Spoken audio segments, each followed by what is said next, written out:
Bonjour à tous, bienvenue dans le dernier épisode de Un mois, un athlète de haut niveau. Ce mois-ci, un arbitre, Damien Bourdon, arbitre de handball. On va en savoir plus sur le monde du handball et ce que c'est d'arbitrer. C'est parti. Bonjour Damien, Bonjour. merci d'avoir répondu présent pour cette interview. Plaisir. Alors, on va commencer directement. Quel est ton parcours? Alors moi je m'appelle Damien Bourdon, j'ai 25 ans, je suis aujourd'hui arbitre pour la Fédération française de handball au plus haut niveau, dans le groupe, ce qu'on appelle le groupe élite. Donc c'est le groupe qui gère tout le secteur professionnel en France, donc la première et deuxième division garçons, les Ligue Imoli, Star League et la Pro League, et la première division féminine, la Ligue Butagaz Énergie. Donc voilà, j'y suis depuis l'année dernière dans ce niveau-là.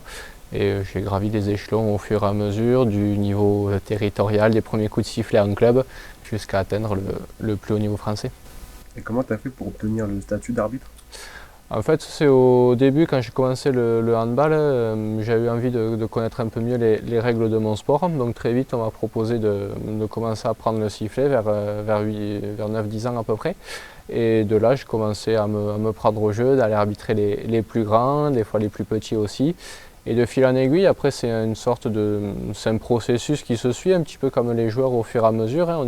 On est évalué et contrôlé par les instances, les comités, les ligues, etc. Puis au fur et à mesure, on progresse dans la hiérarchie, puis on se prend au jeu jusqu'à de fil en aiguille atterrir au plus haut niveau quand on passe du niveau territorial du département au niveau régional, puis au niveau national, ouais, au fur et à mesure des rencontres que l'on fait. Tu as dû passer des examens? Les examens en fait sont sous une forme de continuité. On est évalué en tout pas sur chaque match, mais très régulièrement par des observateurs des différentes commissions d'arbitrage desquelles on dépend. Et en fait, de ces observations naissent un classement, et de ce classement découle promotion et rétrogradation, un petit peu comme les clubs au final. Et jusqu'à quel âge tu penses pouvoir faire ce métier d'arbitre? Le plus tard possible, je l'espère, tant que mon corps le permettra aussi. Alors, on est quand même soumis à des cadences importantes, avec un rythme de compétition qui va de plus en plus fort, de plus en plus vite, le jeu va de plus en plus vite, même si on ne reçoit pas nous directement les impacts des joueurs, il faut s'entretenir physiquement, donc j'espère le plus tard possible, et puis tant que la passion nous anime, on continuera. Est-ce qu'il y a un moment fort de ta carrière dont tu te souviens souvent? Ouais, on a fait avec mon collègue, on avait une super aventure, c'était la finale de la Coupe de France. Il y a quelques années, en fait, ce qu'il faut expliquer, c'est qu'au niveau de la Fédération française de handball, a mis depuis 2010 à peu près en place, il y a des Coupes de France nationales, donc avec tous les clubs professionnels, mais aussi des Coupes de France régionales, donc c'est tous les clubs de niveau régional qui s'affrontent et qui ont leur trophée, et pareil au niveau départemental. Et après, toutes les finales ont lieu en même temps à Paris, sur le même jour, et ça donne une grande fête du hand, et on avait eu l'occasion de faire la finale de la Coupe de France régionale masculine, donc ce qui était le plus haut niveau amateur en 2018, donc dans un Bercy plein à craquer et tout. Il y avait déjà les ultras des clubs professionnels qui commençaient à arriver, donc ils mettaient une ambiance pas possible. Ils étaient pour personne, mais ils étaient là pour s'échauffer. Donc voilà, ça donnait une superbe fête dans une salle mythique du handball français. Et c'était une formidable expérience. Ouais. D'accord. Et c'est quoi le rapport qu'a un arbitre par rapport aux joueurs? Le rapport, il se fait aussi beaucoup dans la communication. Un arbitre doit rester un communicant, mais un communicant pas qu'avec les joueurs. Aujourd'hui, on évolue, on a la chance d'être sur des niveaux aussi qui sont médiatisés. Et il ne faut pas qu'on arbitre uniquement pour nous ou pour le joueur à qui on réprimande ou on autorise quelque chose, mais pour un environnement. Et l'environnement, c'est le joueur, ses coéquipiers, son coach, pour qu'il puisse ajuster aux besoins certaines choses. Et aussi tout le public présent en tribune et le téléspectateur. Donc le rapport, il va être dans la communication verbale, comme on fait là entre nous, juste passer avec le joueur ou quoi, faire passer des messages plus globaux, les gars, on arrête de tirer les maillots, tout ça, et puis tout ce qu'on appelle nous sur le body language, c'est-à-dire tout le langage du corps, avec une gestuelle, des fois un peu théâtrale, quand on va prendre le maillot très fort et tout, pour dire que c'est un tirage de maillot, etc., etc. Et au contraire, un moment de ta carrière dont tu es déçu? Ou un regret? De regrets, non, j'en ai pas. Après, les regrets, ils viennent des moments où on a été moins performant, des erreurs des fois un peu bêtes, ou des erreurs un peu plus importantes qu'on peut avoir sur des matchs, et qui nourrissent certains regrets. vont pas jusqu'à aller faire tourner le match, heureusement, mais c'est ce genre de choses qui nous reste toujours un peu en travers de la gorge. Quand un arbitre loupe quelque chose, voilà, c'est pas il s'en fout, on passe au prochain match. Non, on est assez malheureux et on n'a qu'une envie, c'est de corriger ça. Mais sur le moment, on ne peut pas corriger, c'est fait, c'est fait. Et comme tu le sais, les Jeux Olympiques sont pour bientôt. Ouais. Qu'est-ce que ça représente pour toi? Est-ce que tu as prévu d'y assister, d'y aller directement? Non, je vais pas y assister, mais pour nous, le handball, c'est la vitrine. Les Jeux Olympiques, je crois qu'il y a eu dans notre discipline un vrai avant et après Pékin 2008. Sur les Jeux de Pékin, l'équipe de France masculine a été championne olympique. Et même si on remonte le processus il y a quelques années, le handball a été connu de monsieur et madame tout le monde après les Jeux de Barcelone en 92, quand la France décroche sa première médaille de bronze. On a commencé à se dire « Ah, c'est ça le handball !» Parce que jusqu'à présent, la France évoluait dans un niveau B, donc voilà, où aujourd'hui évoluent des équipes un peu... voilà, il n'y a plus du tout ça n'existe plus presque. Donc il y a eu vraiment un après. Donc pour nous, c'est une véritable vitrine.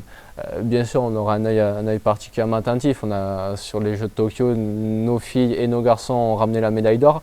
Donc forcément, il y aura beaucoup d'attentes cette année à Paris en jouant à la maison. Surtout que les filles ont été championnes du monde au mois de décembre dernier. Les garçons ont gagné le championnat d'Europe au mois de janvier. Voilà, l'attente sera immense pour nous, donc ce sera une formidable vitrine. Et une vitrine aussi pour Charlotte et Julie Bonaventura, les arbitres qui vont connaître leur 4e Olympiade. Ça fait partie du top meilleurs arbitres mondiaux qui raccrocheront le sifflet à l'issue des Jeux. Donc voilà, il y aura aussi à regarder leur dernière compétition, leur dernier match et qu'elles puissent boucler la boucle de fort belle manière. Très bien. Et est-ce que bientôt tu as des dates clés, des dates importantes? Là non, là c'est une période de trêve qui va arriver. On va avoir un stage de fin de saison ce week-end du 13 au 15 juin, histoire de faire un peu les bilans de la saison et commencer à préparer la saison suivante. Après, en termes d'échéance de compétition, non, il va y avoir la reprise de la saison début septembre, fin août déjà les premiers matchs amicaux. Après, les échéances qui vont être un peu importantes, ça va être plutôt une nouveauté, c'est l'arrivée de l'arbitrage vidéo au sein de la Ligue Imoli Star League pour la première division garçon. C'est un processus qui existe déjà en Ligue des Champions, Championnat du Monde, Championnat d'Europe. Mais voilà, il va falloir nous l'approprier d'un point de vue tout ce qui va être réglementaire, tout ça bien cadré, dans quel cas on peut y avoir accès, pas accès, etc.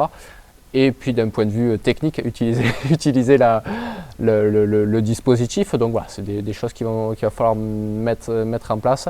Et puis voilà, c'est ça qui va y avoir en grosse nouveauté pour cette année. Ce nouveau arbitrage, ça va apporter de gros changements dans votre manière d'arbitrer? Oui, alors je te le dirai plus quand on aura quelques mois de recul, on pourra refaire l'interview.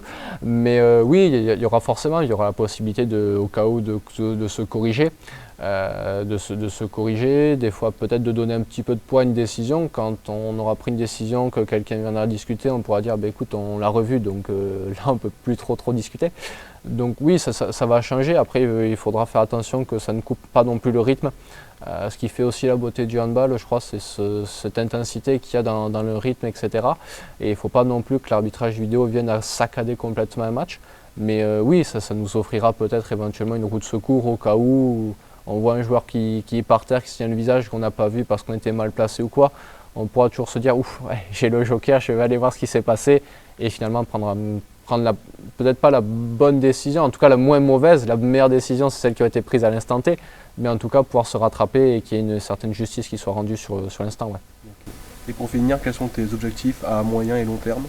Les objectifs, c'est de continuer à progresser dans la hiérarchie nationale. Là, on est au plus haut niveau, certes, mais au sein du groupe, gravir les marches et être parmi les tops arbitres français. Puis après, ça sera d'évoluer, d'espérer pouvoir atteindre les grades européens et internationaux. Pour l'instant, on a pu faire des compétitions jeunes au niveau de l'Europe avec mon collègue. Donc voilà, maintenant, après passer chez les grands. Et puis pouvoir continuer surtout à prendre plaisir. Je crois que c'est ça la clé qui nous anime, c'est le plaisir, la passion du jeu que l'on va avoir et de continuer à prendre plaisir, continuer à faire des matchs, à pouvoir convier des fois nos proches aussi sur des matchs. Je sais que ma maman, c'est grâce à elle que j'en suis là aussi aujourd'hui, elle prend plaisir à venir me voir et donc c'est toujours un plaisir de pouvoir l'amener quand on n'est pas très très loin. Donc voilà, continuer avec le plaisir.